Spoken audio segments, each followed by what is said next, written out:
Hey man, you watching Cold Red with the one and only big homie. My big homie, KB. It's up there and it's stuck there. Boom!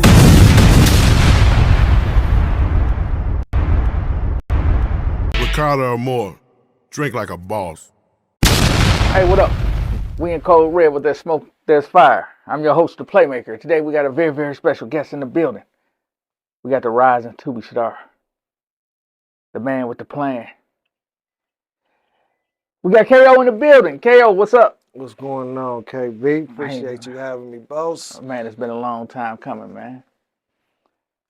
Man, I've been seeing you all over the Tubi screen lately.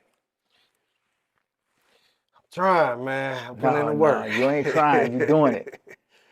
I got some very in-depth questions to ask you. You ready? I'm ready, man. Man, let's get right to it. Okay. So, KO, for the people that don't know much about you, tell the people a little bit about you.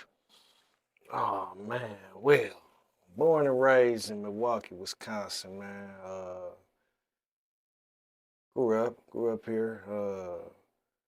Always been, always been that one that I was a smart one. I had a whole lot of responsibilities. You know what I'm saying? I was a latchkey kid. You know what I'm saying? We put it that way. Had a whole lot of responsibilities. I'll tell my mama to this day if they could have called the people on her. You know what I'm saying? But it shaped me to who I am today. You know what I mean? I thank her. You know what I'm saying? Because I don't need nobody for nothing, especially a woman. You know what I'm saying? Grew up, man. I had older cousins around me that was into the music. You know what I'm saying? So that inspired me. Wanted me to be a rapper myself. You know what I'm saying? So went into high school, started doing music. Was in a rap group called Certified. Just 4-man group. That was my first time signing autographs in high school. You know what I'm saying? Niggas was real life, locally famous around this motherfucker. No doubt. You know what I mean? Shit, Pops was around. Pops used to be a pimp, one of the biggest dope boys in the city. Had all types of businesses around, you know what I mean?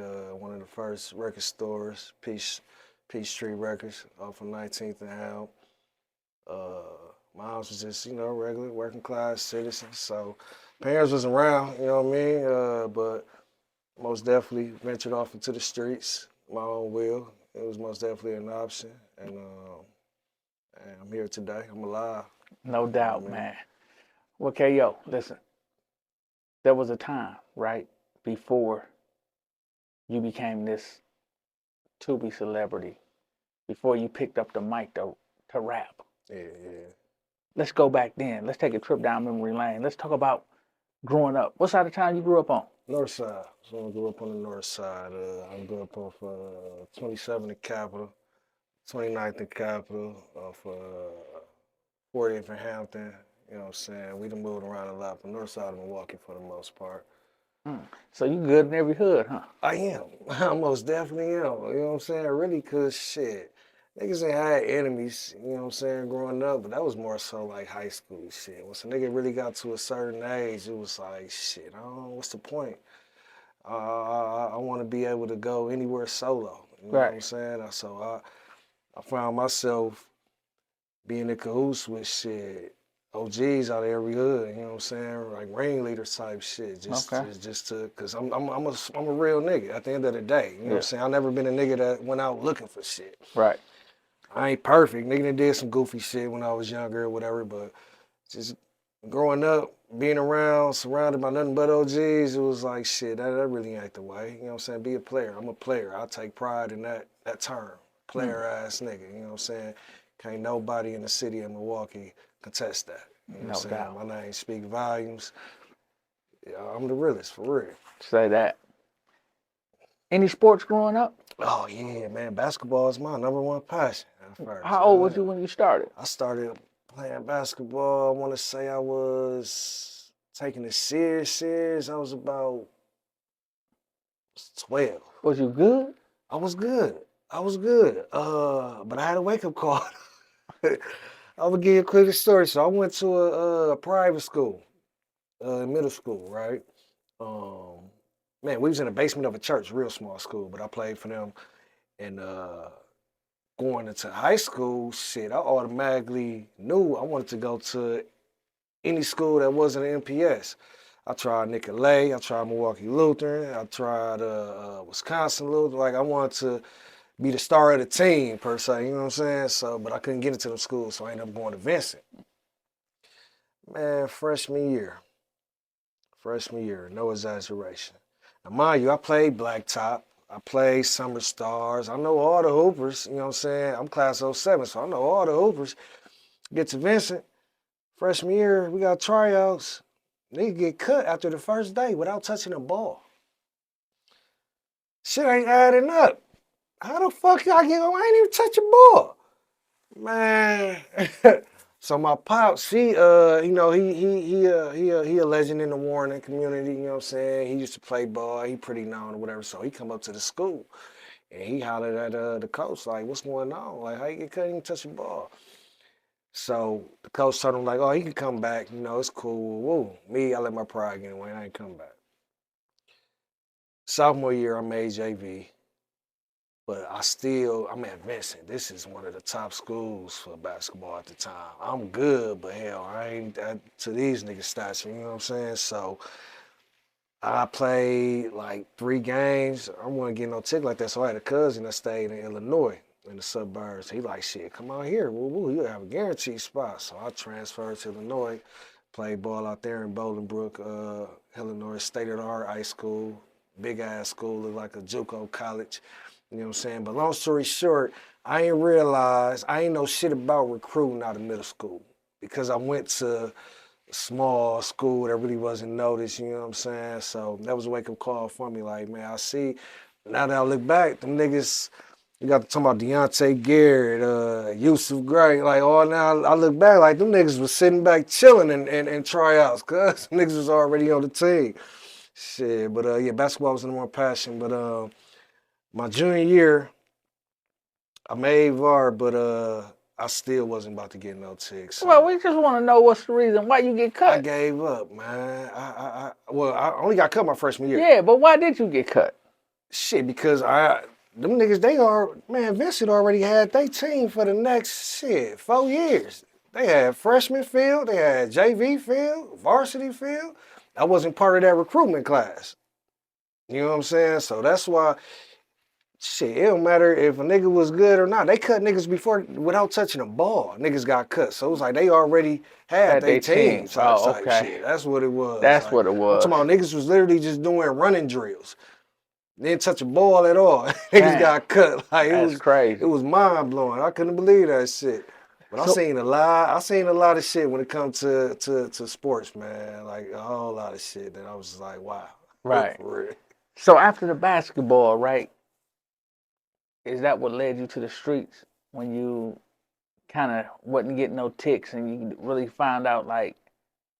No, I want to say that's what led me, but it most definitely opened up the room a little bit more.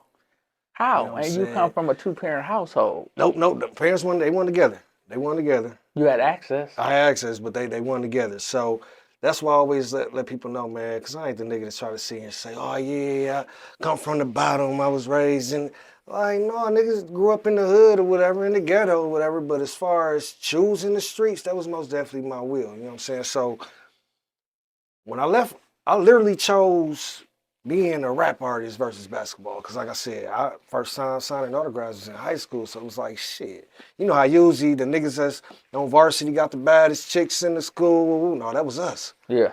That was us for real. And ain't nobody contested. Anybody that went to Vincent from 04 to 08, 09 class, whatever they know, certified was them niggas. So you know what I'm saying? Y'all had more action than the ball players. Yeah, we most definitely did. To the point to where, shit, niggas was into it. Niggas was beefing. Niggas fought. Swear to God, niggas fought. I'll never forget, the police walked into the office and said, so the rappers versus the athletes, huh? That was the police's exact words. Like, niggas was beefing like that. Swear to God. So y'all was rap stars for real. We was rap stars for real, certified. So what happened to the group? Because we opened up for, we was 15, 16, opened up for Boosie, Rick Ross, you know what I'm saying, did shows, traveled, all that shit, had managers. niggas just gave up. You know what I'm saying? They're my brothers to this day, but I was the only one that just stuck with it, just kept going with the music. You know what I'm saying? I really can't even put a specific reason why the group just faded, but all I know is that I'm the only one that really kept it going. They, you know what I'm saying, chose the family life, you know, and all that, but I just kept it going with the music. So your passion was entertainment, period. And you knew someday. You hit it right on the mark. You hit it right on the mark. And I ain't even know that. I didn't realize that until damn near, shit, probably about a few years ago that my purpose is entertainment. You know what I'm saying? And that's crazy because that was going to be my next question because we be having life-changing moments where we have to make the split decision to whether or not we take this path or that path, right? Mm-hmm. So my question to you is, what was the pivotal moment that made you commit to the craft, you know, like professionally? Professionally, I say when it came to the music, I wanted to take it serious after I had a very, very life-changing moment. That's when I almost lost my life in a car accident, 2015. I was in a coma for 2 days. I had a traumatic brain injury, torn ligaments in my neck, broke my shoulders. Nigga done had no surgery. And I never understood why the doctors came into my room and their exact statement to me was, we never seen nobody recover this fast from this type of injury. At that time, it's just going through one ear and out the other. I ain't really knowing what they meaning, but after a while, seeing people suffer from the same type of injury, I said, oh man, I'm blessed. I'm blessed. So when I put everything into play, I'm thinking about all the shit I done did in my life, all the crimes I done committed, right? Mm-hmm. And I ain't got not one thing on my record, not a misdemeanor, not a felony. I done almost lost my life. God spared me. So it's like, man, I'm done taking shit for granted. You know what I'm saying? I'm here for a reason. I'm covered. So I'm about to really walk in this purpose and use this one life I have. You know and it's been good to you. It's definitely been good to you. You being in entertainment, right? Did it come natural to you? Like, did you feel comfortable when you played basketball? Did you feel comfortable? You know what's, oh man, you hitting all the right questions today, because nobody know this. Only time I feel comfortable playing basketball is if it was just like an open gym or gym class, or you know what I'm saying, at the playground or something. I feel like I'm at my best. When it came to a big crowd, for some odd ass reason, excuse me, a little tingliness came, a little nervousness came. I never understood why. But when it comes to performing, acting, whatever, oh man, put me in front of 10,000 plus. It get me high. I'm all for it. Let me ask you, because there's a difference in the settings, right? From the basketball floor to just being on a crowd in the stage or just doing the scene for acting, right? Do you think that growing up in the ghetto prepared you more for the acting part and the performance part other than the dribble of the ball on the court? You know, that could play a part because shit, I always been in the light. And not just even from the ghetto, from family events to school programs to, you know what I'm saying, like you said, being in the ghetto, streets, whatever, always just been out there, you know what I'm saying, always been the face of something, so. Well, not only the face, I was just thinking more like, we've always been put in situations where we had to act or put on a different face or get pulled over by the police and then straighten up, you know what I'm saying, and be like, turn into a whole nother motherfucker. Yeah, true. I would say that most definitely, yeah, that played a part. Me just being real intellectual, always knew when to turn that switch on and off when it comes to, you know, you want to talk in this ghetto slang or you want to be proper. Right.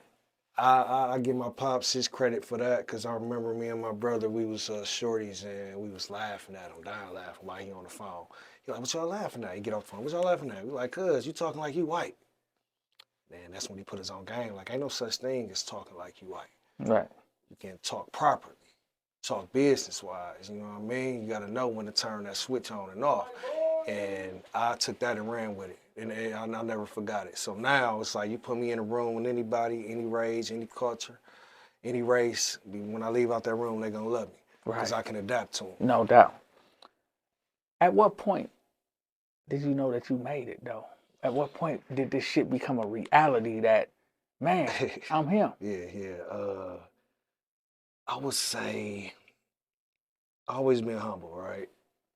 I can be Maybe real too humble, confident. Yeah, I can be too humble sometimes, but I'm very confident in what I do. But I've always been the type to where once I hear it multiple times over and over and over and over again, the same thing, okay, now it's embedded. It's the truth. That's what it is. But I'm still operating in a humble way. You know what I mean?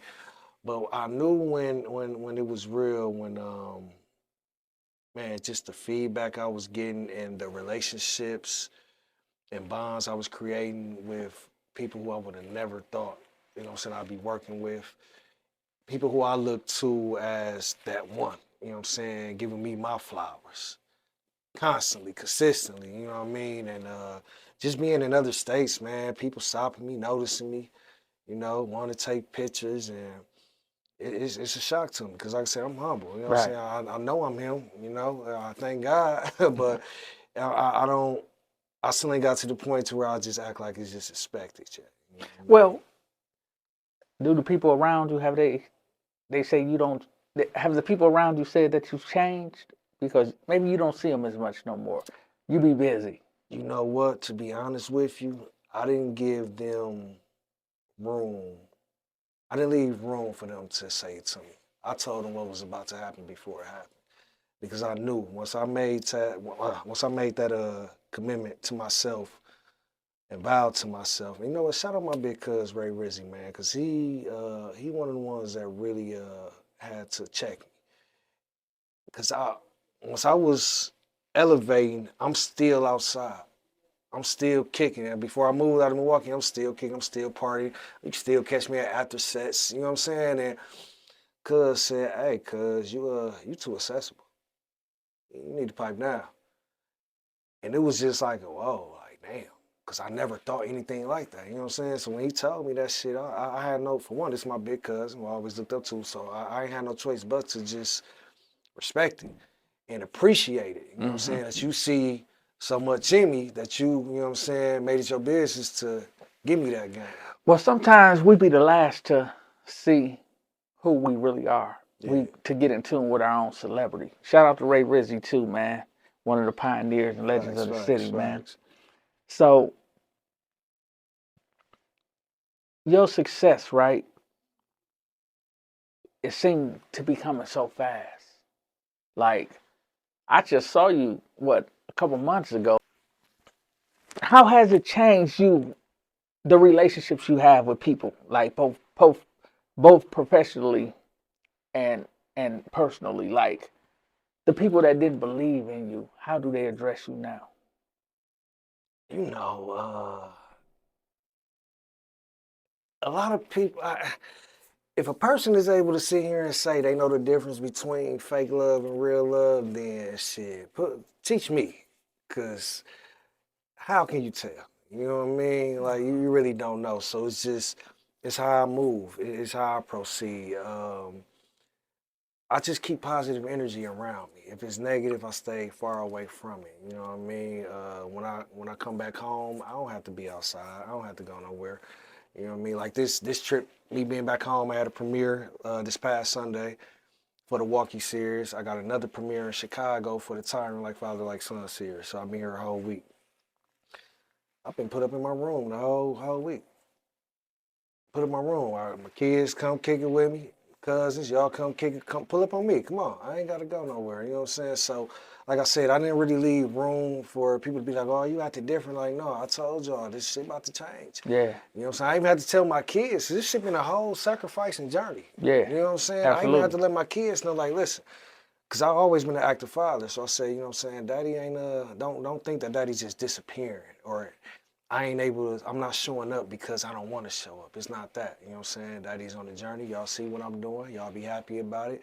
But this is what comes with it. I Yeah. have to stay focused. I can't be distracted. I have to just give this 98% of my life. And unfortunately, these are the type of sacrifices that come with it. But I promise you, at the end of the road, we all gonna be great. We all gonna be happy. Man, you got lines to rehearse. Uh. You got, you got lines to rehearse. You can't get on set and fumble. You in the big league now, baby. Man, I want to ask you, since you becoming a seasoned veteran, you're becoming a seasoned veteran really quick. How is your movie watching experience now, since you are an actor yourself? Man, is it difficult to watch a movie? Oh my God. Naturally, I don't even be looking. It's just a natural eye. I'm pointing something out. I'm paying attention to everything now because I'm an actor, but eventually I'm gonna have credits as a director, a writer, as well. You know what I mean? So I just look at it from so many different point of views now. It's crazy. It ain't just no more me just watching the movies, just watching it, chilling like everybody else, just having a good time, eating popcorn. What like I catch everything now. I bet watching a movie with you ain't even fun no more. Man. It ain't like it's gonna be something that I'll point out. Like, man, why did they? What? Like, it's crazy. And you almost already know what happened. It was gonna happen I too, predict a lot because I'm most definitely a writer myself, a visionary. Man, yeah, I pay attention to everything, even when I'm on set. Now, mind you, I'm just coming on set as an actor. That's it. I'll have no more really say so over this project, but I can't keep my mouth closed. I'm always an individual that's gonna speak up, give a suggestion, might catch something that nobody else caught. You know what I'm saying? That's just me. I can't bite my lip. I can't bite my tongue. I'm gonna say something for sure. So I think that's really part of me just always being a creative individual, just always being a visionary to where nothing is just, I haven't came across anything that's just fine. Right. You know what I'm saying? Yeah, I guess that's the director part of you that comes out, huh? For sure. Man, let me ask you though, because some of the roles you've played are so similar, the characters. When the camera cuts off, how close is that to the real you? To a certain extent.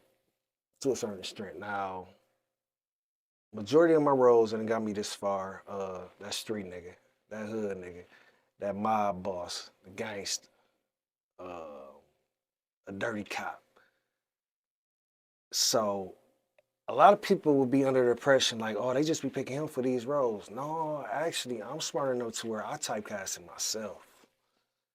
Nobody came to me and said, hey, I typecasted myself. So when I saw them casting calls, I'm looking for those particular character descriptions because I know my image, I know where I come from, and I know I'm a great actor too. And give me that. I need that. I ain't even nothing to think about. I know I'm about to get that, right?